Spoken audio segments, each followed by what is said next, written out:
En 1943 fue un momento intenso de la biografía del autor. Por otro lado, su novela El luto humano es merecedora al Premio Nobel de la Literatura. Por otro, es expulsado del Partido Comunista Mexicano al chocar con la dirigencia de Dionisio Encinas. El descontento fue suscitado por la expulsión a la que fueron sometidos Hernán Laborde y Valentín Campa. José Revueltas nació en el municipio de Santiago Papasqueiro del estado de Durango. Aunque al mudarse la familia a la Ciudad de México en 1920 entró a estudiar al Instituto Alemán, pronto abandonó la formación escolar y se convirtió en un autodidacta. Revueltas comenzó muy joven su militancia política, a la edad de 13 años, con la organización Socorro Rojo Internacional. Al poco tiempo de haber entrado al Partido Comunista Mexicano, en 1930, fue encarcelado por pegar propaganda política, lo que le valió el traslado a las Islas Marías, situación que ocurrió de nuevo en noviembre de 1932. Su actividad como guionista cinematográfico lo hace acreedor al Premio Ariel por la mejor adaptación cinematográfica en la película La Otra, en 1946, dirigida por Roberto Gabaldón.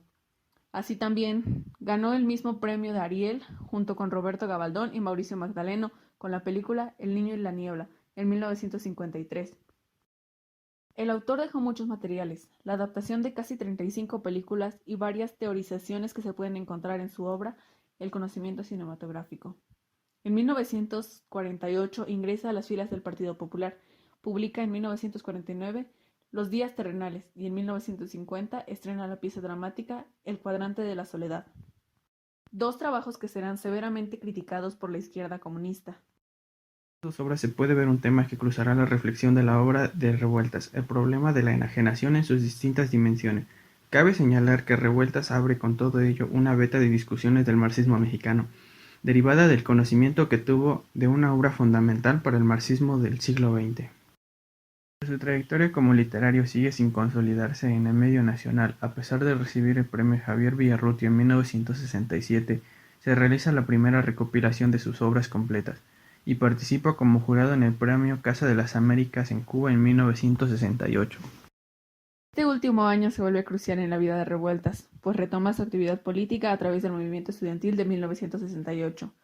Las experiencias que sacó de este trágico episodio de la historia de México harán que su crítica a la visión del partido sea aún mayor. Después de esa experiencia política y de estar nuevamente en la cárcel de Luckenberry, Revueltas se enfermó y se alejó de la militancia política, aunque mantuvo su posición. En la novela Los muros de agua, José Revueltas trató de reflejar con realismo lo que él mismo presenció cuando fue deportado, por actividades subversivas al penal de las Islas Marías, en el Océano Pacífico, que servía como cárcel en los años 30.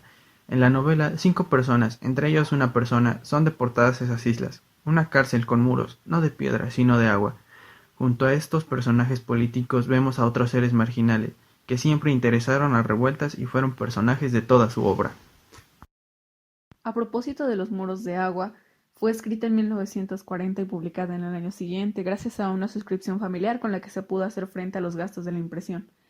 La obra se terminó de escribir la madrugada del 3 de octubre. La segunda edición de Los muros de agua fue publicada en el mes de marzo de 1961, fecha en la que se cumplen 20 años del escritor. Aguas recogen algunas de sus impresiones durante las forzadas instancias que debió pasar en las Islas Marías, la primera en 1932 y la segunda en 1934.